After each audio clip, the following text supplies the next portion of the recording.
So welcome to the APH Access Academy. My name is Leslie Weilbacher. I'm an outreach specialist.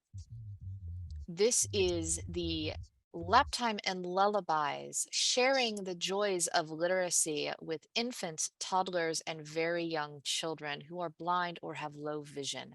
Part 2. I'm going to introduce you to our presenters today. We have Jessica Chandler, who is the Associate Director of Outreach Birth to 5, statewide coordinator for infants and toddler support at the Washington State School for the Blind, and Jenni Remeis, the Assistant Director of Statewide Services and Outreach for Birth to 5, statewide coordinator for Early Intervention Vision Services, Birth to 3 at the Ohio State School for the Blind. So I'm going to happily turn this over to our two presenters. Thank you, Leslie. Okay, so next slide, please. Hi, everyone. Jessica and I are so thankful that you are able to join us today. And those of you who joined the first session had the opportunity to meet Dr. Kay Clark. Dr. Clark is the individual responsible for creating the Laptime and Lullabies series.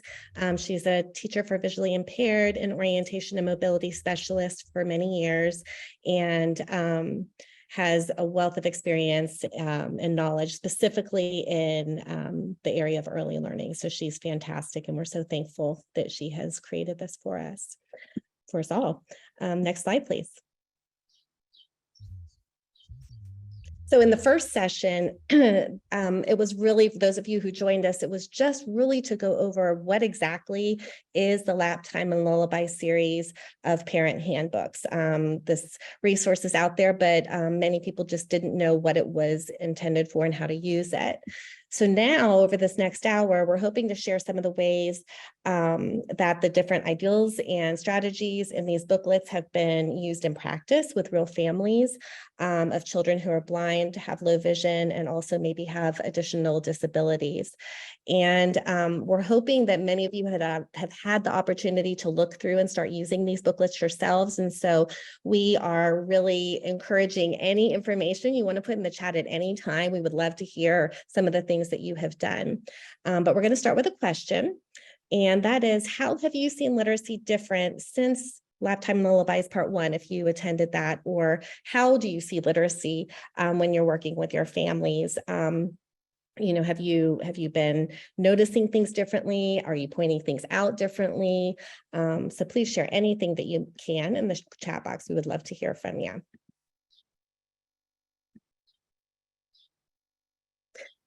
I see, yeah, the first webinar was recorded, so it can be viewed. It's a really busy time of year, Jenni. We presented on April 25th. So if you all either missed the Laptime and Lullabies Part 1 or haven't had a chance to get your hands on the parent booklets or the storybooks, we encourage you to do so. And maybe you can spend a little time this summer working on that. Absolutely. Okay, next slide, please, Leslie. Today's objectives, we really hope to accomplish introducing the It Makes Sense to Me sensory checklist to identify 3 literacy-related sensory features that would be interesting to a child based on the results. And that's really that first LMA. Name 3 adaptations that can be made to an existing book. Name 3 literacy ideas and their uses from the Laptime and Lullabies kit. Name 3 APH products that support early literacy experiences. And last but not least, identify at least 2 funding sources that can support the acquisition of materials for early literacy experiences. Next slide, please. What is literacy? We had the opportunity in our first session with Dr. Clark to look at what the traditional definition of literacy is. So really just that and just including reading and writing. And with Laptime and Lullabies, we start to look at a more expanded definition, like reading, writing, speaking, listening. And in more recent years, even adding on things like turning the pages of a book or understanding new vocabulary, anticipating cues, like, is it time to go in the car and leave the house if you hear keys jingling? So just that expansion. Undoubtedly, this is like a more inclusive definition, and it really matches the developmental levels of our youngest children that we work with, and also kiddos that might be not included in literacy experiences. So we're hoping to expand that. Probably two of the most important things to understand here about the earliest stage of literacy is what skills and abilities might be nurtured, and then also how to effectively reach and teach our youngest learners. So lastly, Kay touched upon how the Laptime and Lullabies, Laptime and Lullabies pieces were developed specifically to enhance our understanding of these two areas, and how that can be used as a framework for our earliest stage of literacy. We have on the screen here a little kiddo that's crawled up to a book, and she's looking at the page. And we have the two links on the slide, one for the parent booklets and the other one for the storybooks. So if you don't mind popping those into the chat right now, then folks can have that. Next slide, please. So here we have a quote. When you provide opportunities to read together, your child will reach his potential to enjoy adult-child story times, engage in adapted literacy experiences, and benefit from literacy-rich environments. So even though this Laptime and Lullabies program is divided into several booklets, it can be really overwhelming if you just order this for a family and hand it to them. And so we wanted to talk about some ways that we have incorporated that in ourselves, and again, encourage you to share some of those as well. So let's go on to the next slide. And in this slide, this shows an early literacy event that that our school hosted in the winter, and we focused on one of the booklets specifically, and it was Read Together. And so we highlighted some of the bulleted points of, how do you have a shared reading experience with your child who is blind or visually impaired? What does that look like? We had a kit put together with a story box for the Gingerbread Boy book that had scented Play-Doh. It had a Braille book. It had an actual gingerbread cookie for them to taste, and a little rolling pin cookie cutter. And then it was in this little box that was a gingerbread house. And then we had real gingerbread houses of just a variety for them to explore tactually. And so those are both pictured. And then you'll also see there's a picture of a father holding his child, and he's got the Play-Doh under his hand, and they're exploring that together. And then there's just different benchmarks. Select a book, get comfy, introduce the book, clarify unfamiliar words and ideas, follow your child's lead, ham it up, invite your child's participation, repeat, repeat, repeat, make it real, get up and read, and go the extra mile. And then you can, there's another photo of a room full of people, and there's two presenters in the front we were going over these different areas, and then did a demonstration of what this might look like. And then we just set the families free, and they explored, and it was just really, really cool to see, one, how they learned from each other. They were kind of watching each other. We had a family who turned the box on its side and used it for the little oven to make the gingerbread man. And they were acting it out, but it was a great experience and a really easy way to do this outside of a home visit and draw families together. Okay, next slide, please.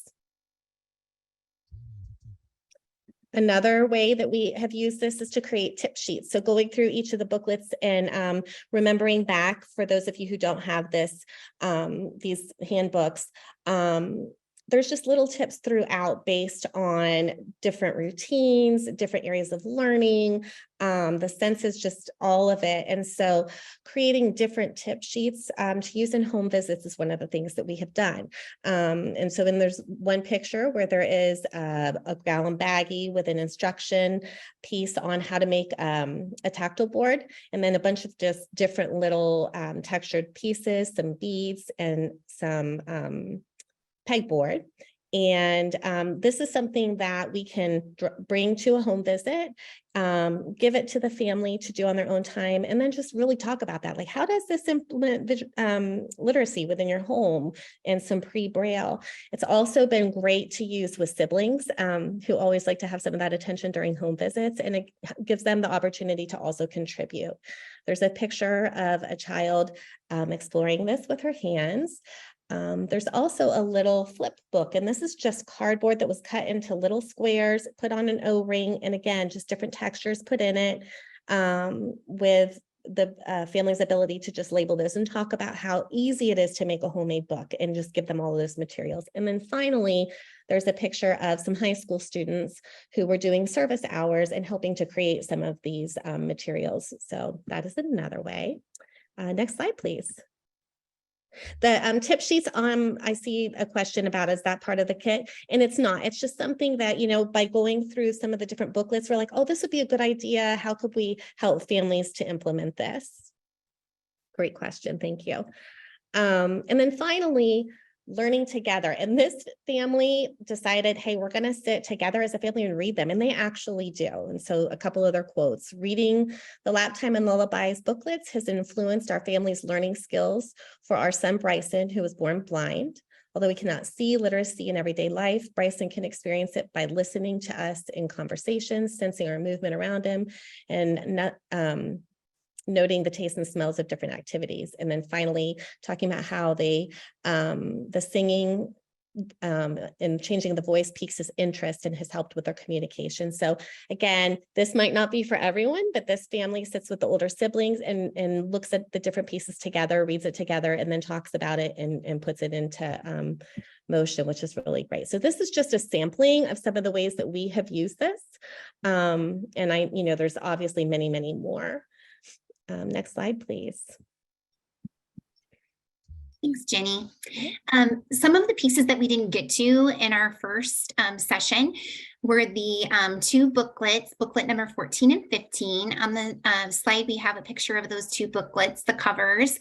The developmental milestones / ranges is booklet number 14, and that provides a list of early literacy skills for parents to go through, and they can monitor where their child is. It gives them ideas of things to work on, and it's just a really great tool for families. The next one is the sensory strength snapshot. And this is the booklet number 15 and really gets into that first LMA or first learning media assessment. Next slide, please. So that It Makes Sense to Me allows families to go through and look at different senses and monitor and decide if that's a strength for that child, or maybe it's not. So I'm going to go through the next slides pretty quickly. This first one is It Makes Sense to Me, and it's the vision section. And it's just a snapshot of what that might look like. And it's got some skills on it. And then the parent has the ability to put the date that they looked at these skills, and then not so much, sometimes, or a lot. And of course, professionals can use this as well. Next slide, please. The next slide is looking at touch. So it's got the same format with the date and then being able to monitor whether or not it's not so much as far as being a strength, sometimes, or a lot. Next slide, please. The next one is hearing, and it's similarly formatted. Next slide.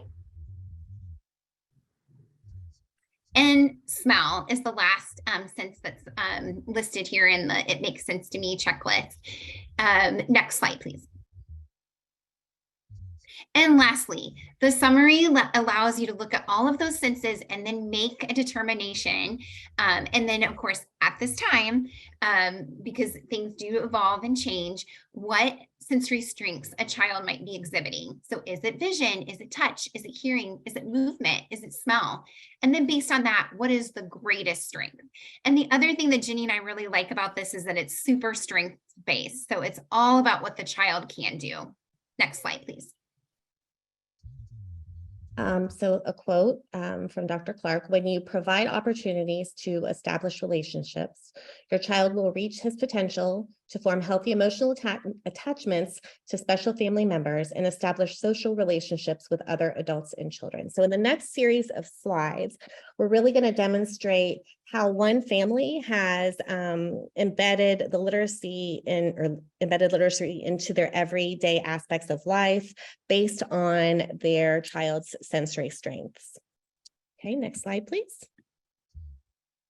So here we see Gus, and the quote from his mom says, when Gus was first born and we learned that he was blind, we thought of how sighted children are constantly being exposed to language from birth and wanted the same opportunity for Gus. We have done this by weaving language and communication into our everyday lives to create an environment for Gus to both actively and passively experience, whether with Braille, a wide variety of textures, tactile ASL, or moments of back and forth conversation. And so there's a series of photos when mom and dad are holding Gus and he's laughing. And then there's 3 photos side by side, one of dad holding Gus and reading. The one in the middle is mom and dad reading with him a book that they created for him about his first year of life. And then a picture of mom exploring a soft book with him. Next slide, please. So first, we're going to take a look at Gus's sensory snapshot. Gus has a combined vision and hearing loss, and he has no light perception. And he also wears a cochlear implant to provide auditory input. So in talking with his mom, his sensory snapshot came out that he has sensory strengths in touch, hearing, and movement. He's really getting acclimated to that cochlear. But at this point in time, his greatest strengths seem to be in touch. So just kind of remembering this, and they know this as they are starting to help him to learn throughout their day. Next slide, please. On this slide, there's a video, and we're going to see Gus's mother using a musical app it was developed for children with cochlear implants called Baby Beats. And she's bouncing her hands first up his legs to the music with a tickle on the belly, and then starts at his hands and does that same with a little tickle on the belly. So please, you can go ahead and play that video.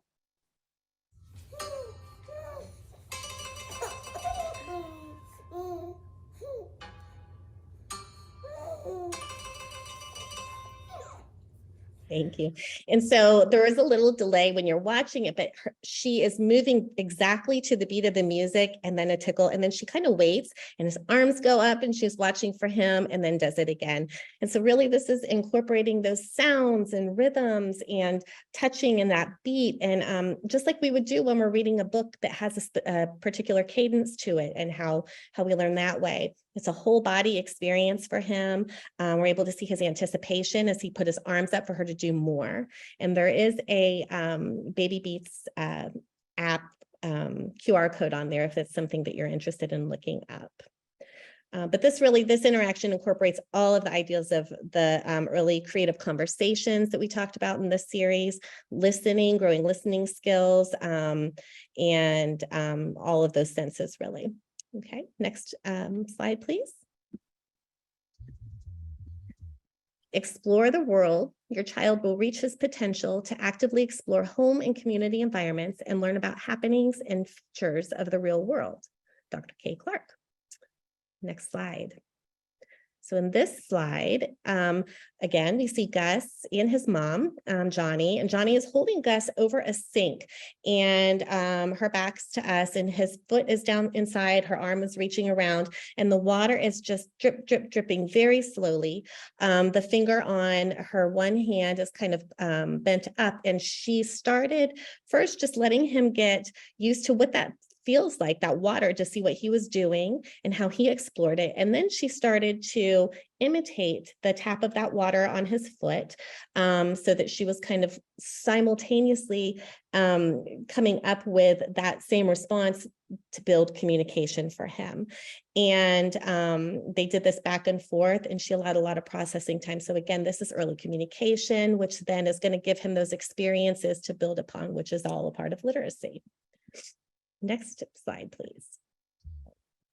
Finally, we're going to take a look at some of the ways that they actually did more traditional literacy. So in the first picture, there's a little playroom that Gus's family made for him, and it has a bunch of different textures and that are adhered to the walls, and some things hanging for him to explore on his own to get a sense of the world around him.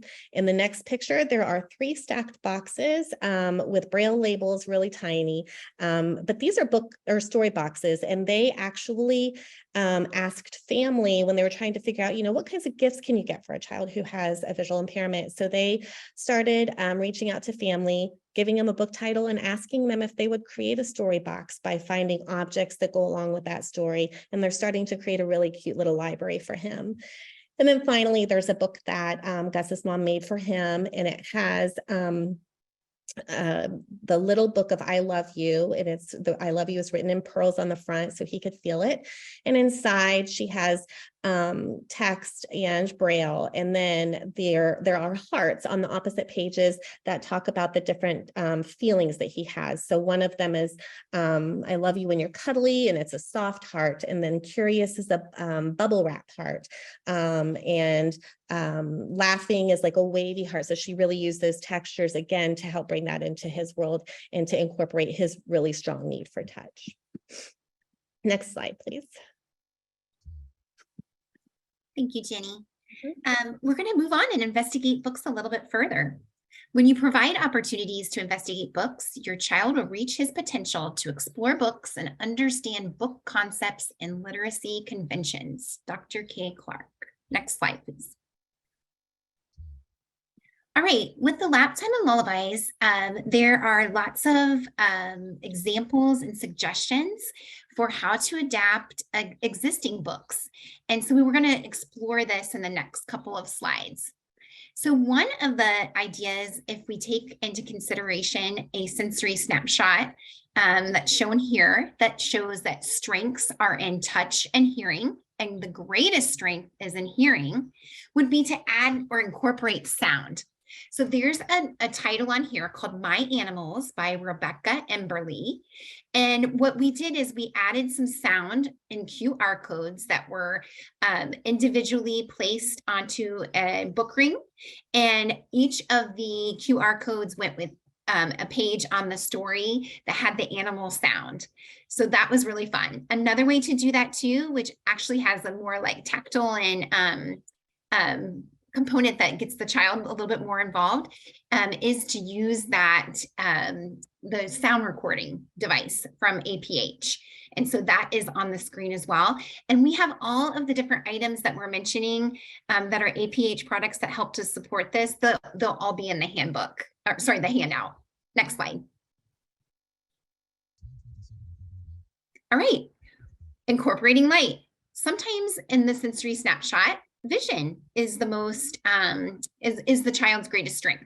So in this sensory snapshot here, we have vision and touch as both being strengths, but vision as the greatest strength. We have a cover of a title called Shapes, and it's a DK Braille book that's available through Seedlings. And one great way to incorporate or encourage a child to use their vision is to incorporate light. So you can do a light box story. So we have an APH light box that's here on the slide, and it has a the bright shapes knob puzzle placed on it.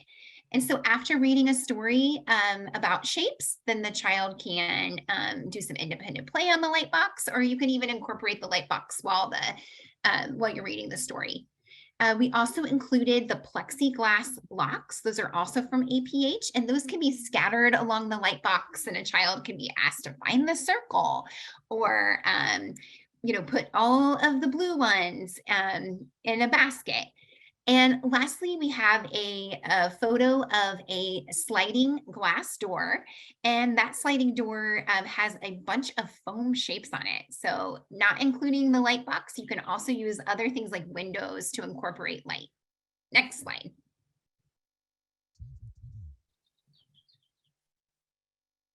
Oh, you're muted. Well, that doesn't work. This has some examples that a family has shared with us. There's a picture of the Go Away Big Green Monster book with the hand puppet that goes along with it and individual pieces.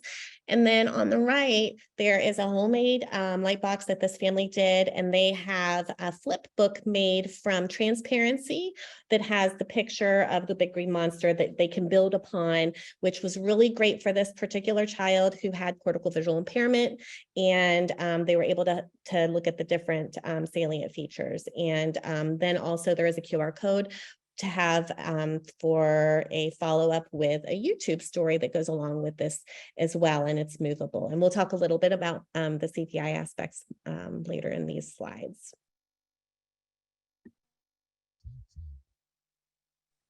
All right. We have another sensory snapshot up here. And the conclusion from that was that sensory strengths were in touch and smell, with the greatest strength being in smell. So how do we incorporate smell into storytelling and literacy activities? There is a cover of the book, The Sweet Smell of Christmas, with a divided tray on the slide. And there are different items that go along with the story in the different compartments of the tray. So there is an orange and a candy cane and a pine cone and some pine needles, some hot chocolate, and some little gingerbread cookies that all go along with the different item or different pages and events in the story. And next to that, we have a photograph of some essential oils. And so if you don't want to use real items, you can also incorporate some of these essential oils that have the same scents as the scents that are mentioned in the story. Next slide. All right, our next idea is to incorporate items. And this sensory snapshot showed sensory strengths in touch, hearing, and emerging in movement, but the greatest sensory strength was in touch. So how do you incorporate items for the child to feel during those reading and read along opportunities? We have an example of Peter the Rabbit. It's a basket. It's got Peter the Rabbit, a plush toy inside, potatoes, flowers, carrots, all the things that go along with the events in Peter the Rabbit. We also have a basket with Dear Zoo by Rod Campbell. And inside that basket are some plastic animals that are in the Dear Zoo story for the child to feel and identify some of the features that make a giraffe, and an elephant, an elephant. And lastly, we have a photograph of If You Give a Mouse a Cookie, and that story is inside a plastic tub, and Cookie Crisp cereal is lining the bottom of it for kind of like a reach in and sensory experience for finding the items that go along with that story. There's some crayons, a milk jug, a little felt mouse, a paintbrush, and just some other items that go along with If You Give a Mouse a Cookie. Next slide. You can incorporate 3D printed items. So on this slide, we have One Duck Stuck by Phyllis Root. And we have a child who's sitting in her wheelchair, and she's reaching toward a 3D printed, two-colored picture of a duck. So this 3D printed item was used with two different colors to really make that white pop on the black background. And we'll talk a little bit about how you can partner with others who have a 3D printer if you don't have one here in just a little bit. Another way to do that would be to incorporate the book that we talked about earlier, the shapes book, the DK Braille shapes book, and have those shapes 3D printed. There's a photograph of a child here with pegboard and some 3D printed shapes that have been printed so that there's a hole through the middle of the shape. So this was designed especially for this project. And then those shapes are attached to elastic and attached to the pegboard, and that is connected to the APH reading stand. So all of those shapes are there, and this child is a kiddo that likes to throw things. So when he lets go of the shape, it doesn't move, it stays put. So my question to you here is, our sensory snapshot is on the slide, but it's not filled out. So let's take a moment. What do you think these two children, what do you think that their sensory strengths might be in? And you can pop that into the chat. Where do you think they might have some sensory strengths? I see touch, tactile, vision, touch and hearing. I like that. That could be really cool with the shapes that are on the pegboard. Tactile and vision. Yeah, awesome. All right, well, you guys are getting the hang of this. Very cool. Next slide, please. Oh, you're muted again. I'm trying not to cough on the camera. Now we're going to take a look at Teddy. And so there's a series of 3 pictures at the top here. This is the book, Don't Push the Button. So there's a picture of the cover. And in the first picture of Teddy, he is pushing there's a wooden box with a red button made of a reflector, and he's pushing that. And it's just he in the box. In the second picture, the book is opened up and the box is sitting next to it, and he's attending to the box and pushing on that, but he has the pictures in front of him. And then finally on the third picture, the box is kind of off to the side. He's looking at the book and he's pushing on the actual picture of the button in the book and getting ready to turn the page. And so this really incorporated so much for this family: concept building, communication, meeting his sensory needs, community access. They actually followed this up with reflectors that were put around their house so that he could search and try to find them. And then so that incorporated some orientation and mobility. And I'm going to let Leslie play a little clip of his mom reading. Ooh, it went on to the next slide. There we go. And then if you can, even plop in the, while she's getting that, put in the chat box, what kinds of Hi, strengths do you think? my name is Larry. Welcome to my book. There's only one rule. Don't push the button. Push!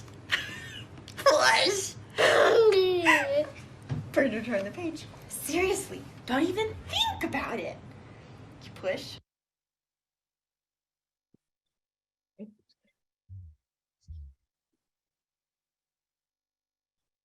So Teddy was a child with CVI and was really working on his visual skills, but touch was his main strength. And then they were also working on movement. In addition to the Laptime and Lullabies handbooks, or the parent handbooks, we also talked last time about the 2 additional books, the routines, bath time and bedtime, and then also the activities and with rhymes and songs. So these 2 are great. Next slide, please. So the first picture here is how some families have used the daily routines books. So the very first pictures that you'll see is the bedtime and bath time. There's songs in these booklets. This family actually took the book apart. They put it on tagboard and laminated it and put it on rings. And so the bath time storybook they hung in the bathtub, and then the bedtime they hung near the crib, so that they were super easy accessible. They could just grab them and use them like right in the moment. And then on the opposite side, there's a series of pictures with the tactile book making kit from APH, and a family who put together a bedtime storybook. So on the first page, there's a washcloth. The next one, there's an actual container of the soap that they use that they can smell. There's a diaper, a Q-tip, a toothbrush, and a comb. And so it takes them through the entire progression of bedtime. And they've done this where they've allowed him to take it off and act it on himself. They've done it on a bear, but just going through that series, again, looking at the sequence from beginning, middle, end, and then also exploring all of those pieces within the storybook that they created. Next slide, please. Okay, this is another example of how literacy has been put into a routine, a daily routine, such as mealtime. So there's a series of 3 pictures on here. The first one is a little guy sitting at his high chair, and he has a black board in front of him, and his mom has her hands underneath his, and she's signing the word more, hand under hand signing. In the second picture, His hands are folded on there, and there's two picture cards. One of them has goldfish crackers, and the other one is a picture of a green cup, and his mom is pointing to that.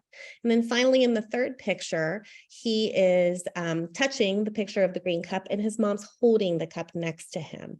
So this is really, they were building communication and using total communication with him. They were doing sign pictures, mom was speaking, and but again, this was presented in a way that is really going to build on those literacy skills, and also getting him to understand the difference between 2D and 3D.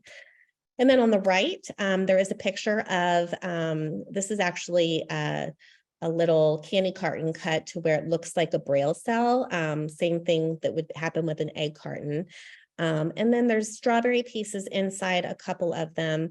Actually, in terms of Braille, it would be .1, .3, and .5, and that's where the strawberries are. And then there's a fork poking in the top of that.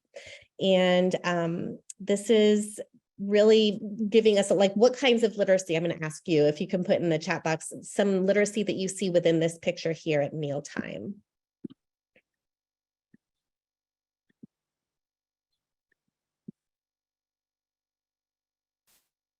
I'm going to start off. I mean, obviously we've got some of that beginning Braille. Yep. Objects to reference. Singing songs to lunch, introducing and reinforcing learning of the Braille cell, absolutely. Letter exploration. We also have that fork that is there. And as he's using that fork to find those strawberries, yes, he's learning a tool to eat or using a tool to eat with, but this is, again, tool usage that will later be incorporated into something like a long cane as he uses that to find things. Oh, these are great things you guys are putting. Cause effect, yeah. Thank you. Okay, next slide, please. Finally, this example is something that was made also with the book building kit, and this was a mobility book. There's a piece of cane. What, you ever wonder what to do with those broken canes? And so there's a piece of the cane that's attached to the book with elastic, and this is called Going on a Cane Walk, and it goes to the cadence of going on a bear hunt. And this really just shows the route from the front of this child's house all the way to the back gate where her playground is behind there. And the cane can go across the pages and tap on the different pieces that are represented of what she comes in contact with. So she reads this beforehand and then is able to follow that path on the way back to her play set. So again, it's, you know, building literacy through her outdoor time with mobility, getting her used to the tools and sounds and textures and all of that. Next slide, please. Thanks, Jenni. So some other considerations, you know, sometimes kiddos aren't ready for books, but we could use books as guides. Here's the cover of the book called If I Were a Hippo. And on each of the pages, it references a texture. So one of the things that you can do is you can hang items either from a mobile or attach it to a bib or a smock. So you can add items that are wrinkly or scratchy or squishy or muddy or shiny, and add those items, you know, for the child to be able to explore those. One really cool thing that Jenni and I discovered when we were in Louisville not too long ago is, was that an ab roller, Jenni? Do you remember? Yeah. Yes. Yeah. So if you don't have access to a mobile or have good like PVC cutting skills to make one, we saw where it was demonstrated that like an old ab roller was used as a mobile to hang things from. I just thought And that I was think that's what that is actually with that little boy. okay. Yeah, Mm-hmm. very cool. All right, next slide, please. All right, one other thing to consider, if you don't have a book, no problem. Almost every title is on YouTube at this point in time. So I know that sometimes it can be daunting to think about purchasing books, Or if you're in the field of home visiting, we don't like to take things into the home and not leave them, but that gets expensive with buying books and then, having to leave those into the home or at the home. So one thing you can do is search for the book on YouTube and then create a QR code. So we have the cover of The Sweet Smell of Christmas by Patricia Scarry. And then next to it on the right, we have that same photograph we showed earlier with the essential oils, but it's got a little burlap sack that says Merry and Bright, and those little essential oils can go right inside that sack, and then attached to it is a tag, and on that tag is the QR code that goes directly to that book. And then now you can leave that with the family, and they can continue on the fun after you've left the home visit. Next slide. And in this series of pictures, this again is showing, what can we do outside of the book? So on the left side, there is a child with the tactile book, which is a Going to the Farm book, and there's sheep on this page to feel. But for a child who doesn't necessarily have those experiences of what these animals are, has never seen them, on the right, this child actually lived on a farm, and they worked this into his everyday. And so they would start this first before they would try to incorporate any type of literacy. There's a picture of him lying inside the silo of corn. Another one touching some of the animals. There's a goat and a bunny. At one point, his mom actually laid a towel on the floor inside their chicken coop. They raised chickens and they had little chicks and they're running all around him. And so he was hearing them and feeling them and touching them. And then when he was in his wheelchair and a stander, they had a tray that they put underneath his feet for him to explore some of the birdseed and things like that. So again, it doesn't have to be a book to have those literacy pieces. And for him, this is more of an experience that they could then build an experience book with afterward. Okay, next slide. We have a comment in the chat real quick before I move on to funding, and it pertains to QR codes. There are a lot of QR code apps. So just find one that you like. I have a favorite. I can't remember, QR code maker. Maybe I'll try to find it and pop that in the chat before we're done. But it's super easy. And once you get going, you'll be making a QR code for everything. Maybe too much. All right, let's talk about funding real quickly. We want to have a little bit of time for you to share some of your ideas and things. So I just want to let you know if you are feeling a little bit, overwhelmed by, okay, all these products aren't available through APH. How am I going to get the funding to provide these opportunities for families? There are some funding. There's some funding opportunities out there. So donorschoose.org, and that would probably be more for the preschool crowd that's here today. I know that they're attached with school districts, but they allow you to create projects and then post the project, and anybody can donate to fund your project. Another really cool resource is Kohl's Cares, Kohl's store. So we have a picture here of a whole group of adults that came, workers from Kohl's, and they volunteered 5 hours of their time. And when they do that, they can create projects for you, however you would, whatever project you would like for them to create. But when they leave, they donate $500. So if you can kind of come up with the funding for that first project, then you can get that $500 donation and kind of keep the ball rolling from there. So it's a really great partnership. And then Lions Club is another great, source of funding. Sometimes you just attend a Lions Club meeting, your local Lions Club meeting, and you can, ask for support. Sometimes you'll be asked to come back and present on the outcome and say thank you. But that's just a little bit of effort for a great partner. And then we also have AER. Their local member grants are really great, and that's really based on state by state. So all of these different links will be in the handout. Does anybody else have any other ideas? Go ahead and put that in the chat. I'm going to go to the next slide, but please continue to add other funding sources.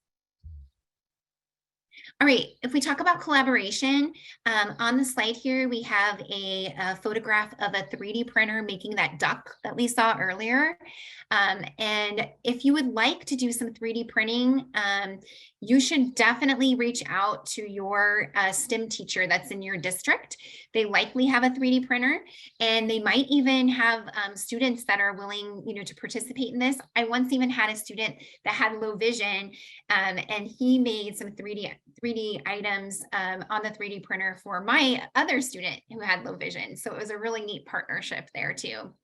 On the other side of the slide, we have some lions creating a little play space.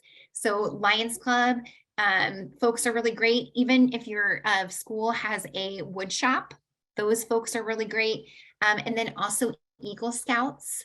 We have Girl Scout troops mentioned in the chat. And yeah, alumni.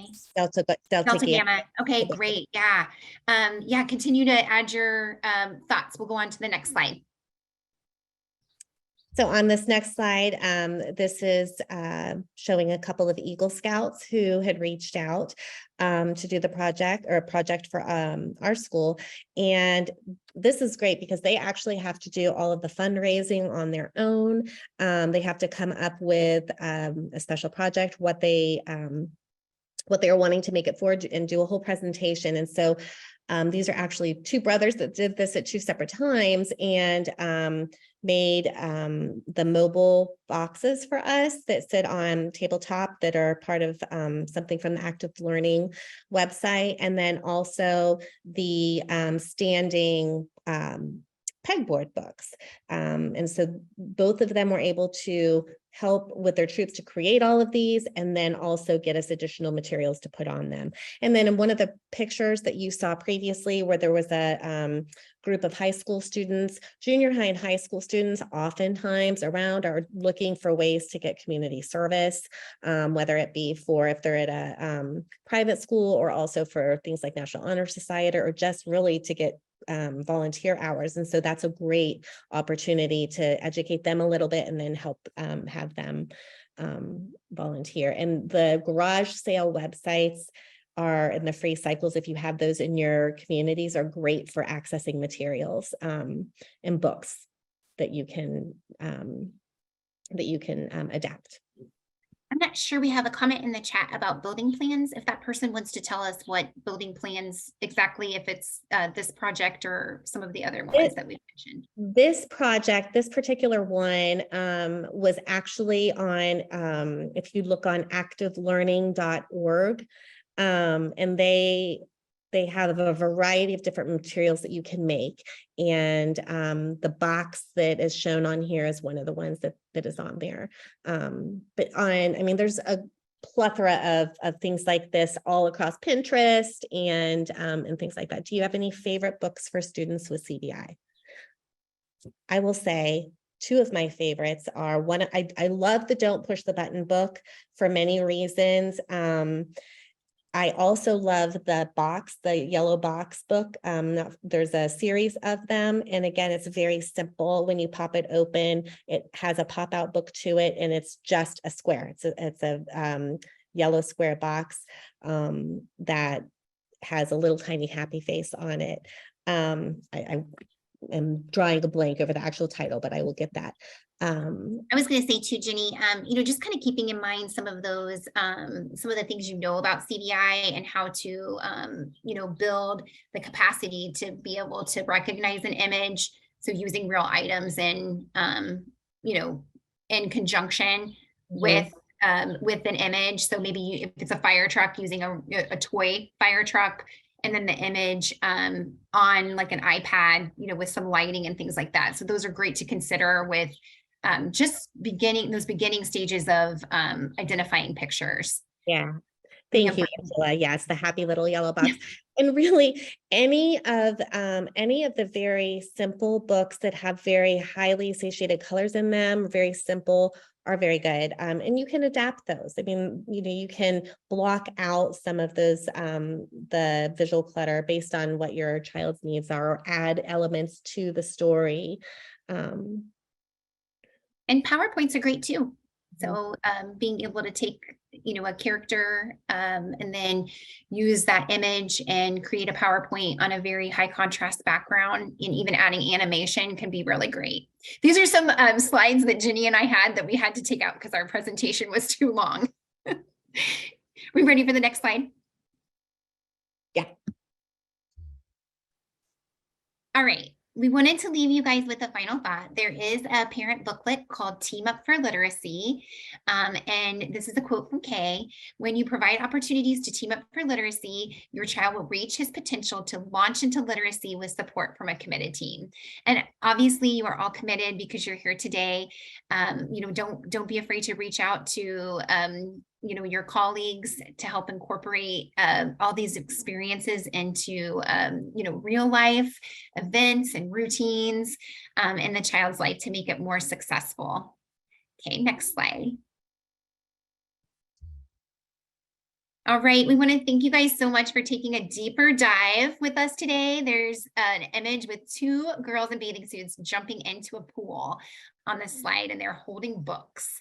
We have the 2 links, one for the parent booklets and the other link for the parent or for the storybooks. And we also have our email addresses up on the slide. And we don't have a ton of time, but if you have any questions, you can go ahead and put those into the chat.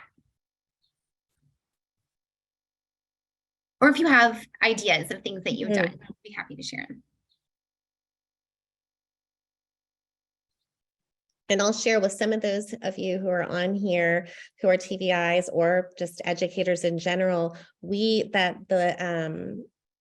Don't Push the Button book, we actually just did an activity with that at a local library where we had families come and provided them with a box, a kit to go along with that.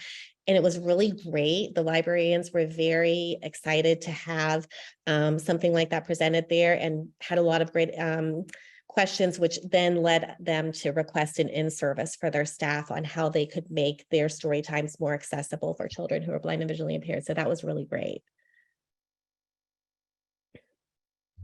Such nice comments in the chat.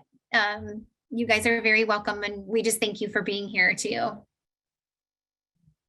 And hopefully over the summer, when you actually have time to breathe, some of you, you might have an opportunity to take a look through this and find some wonderful things for you to do. We would love to hear from you if you do that. So we can start collecting more ideas. It's great. We have a couple of. Oh, Paddington was there. Yeah. Mm-hmm.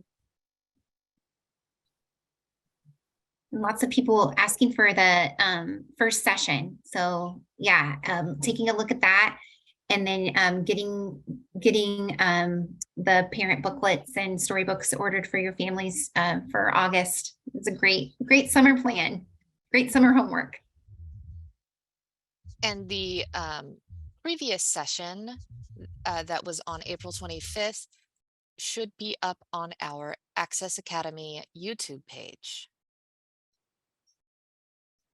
Amanda, I love the bookmaking kits, both of them. I think it's been a game changer for some of our families, honestly. Thank goodness for APH and quota funds, right? Kidding.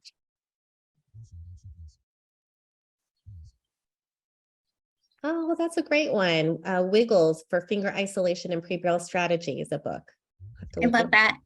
Another type of book that I've been seeing a lot goes along with the poppets, like the fidgets, but now there's books that incorporate the popping on each page. Yeah. And I've always said that APH had the original poppet with the. You're right. With the little, the cells. Yeah. You guys did it first.